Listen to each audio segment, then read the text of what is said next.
Buzz, obviously you always want to have your guys attacking the rim. That's been the game plan. But why was that so effective against them tonight? Well, I think we're built that way. I think we recruit that way. I think our style of play, our brand is such that that's how we want to operate. I think we're continuing to improve in that regard. I thought our ball movement was outstanding. We had multiple paint touches on, I think, all but 4 possessions when we scored, and those are all good numbers. First row right. Buzz, Leonard was just saying that as opposed to the first meeting, he thought that you played more to who you were in this game and ran less offense and attacked them more off the dribble. Was that very much by design, and do you kind of agree with that assessment from the first game to the second game? I love Coach. I've known Coach since I was a teenager. If that's what he said, then I'm in complete support of it. First row right, then we'll go left.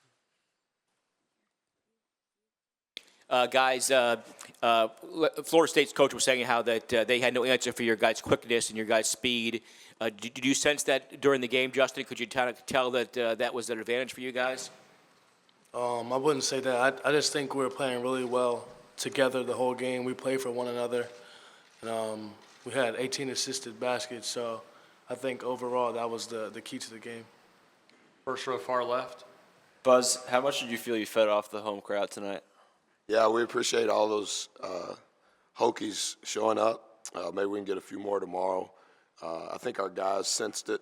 They may have sensed it prior to me walking on the floor, but I know they could feel it during warm-ups, so we're grateful for that.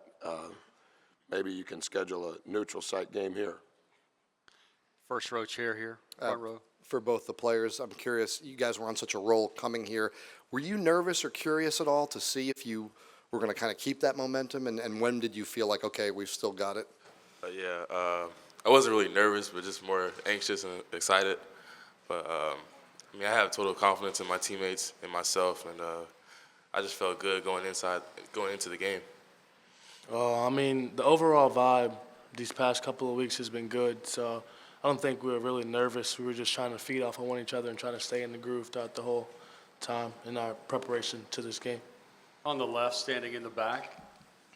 Buzz, Craig Heiss from 106.7 The Fan. You always want to be playing your best basketball when tournament time rolls around. This is 6 in a row for you. Do you feel this is the best basketball you've played all year? Sure.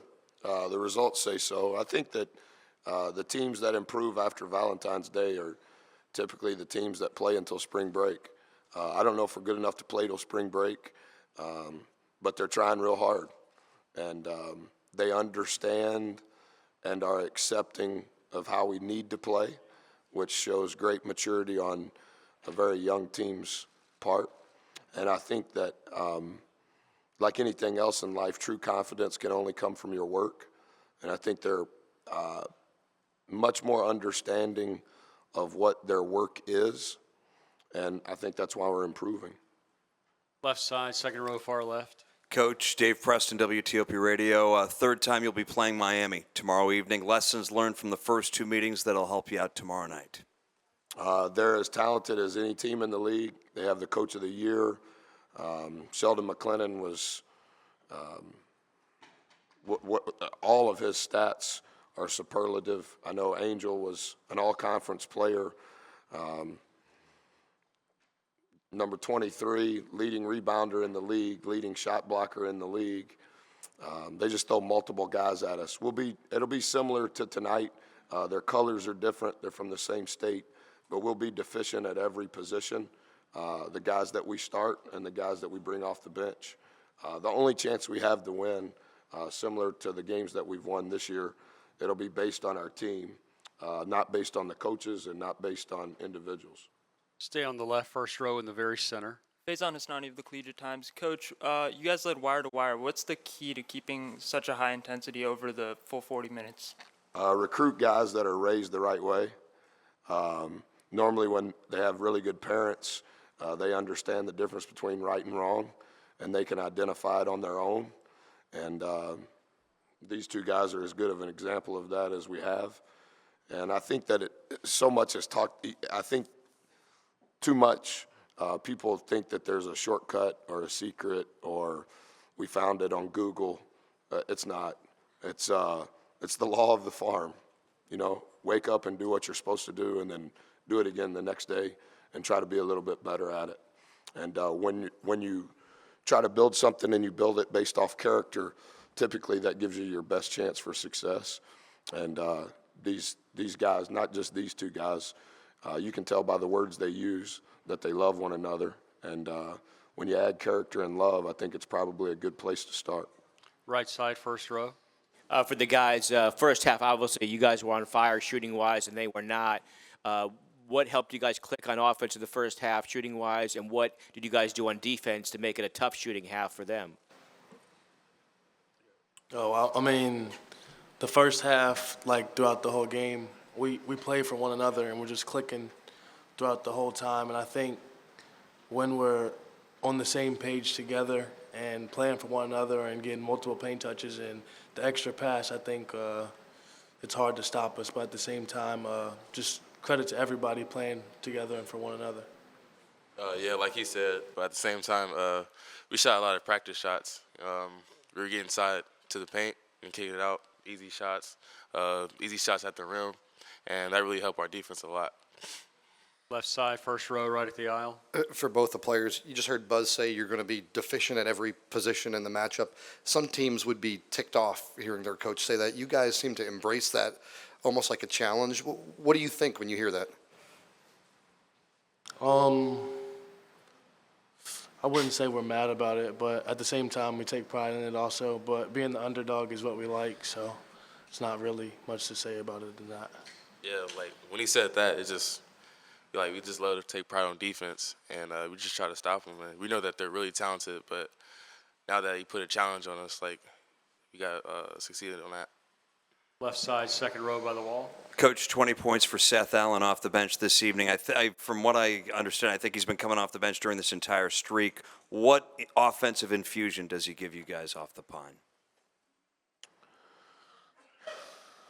Yeah, we studied a lot of different things.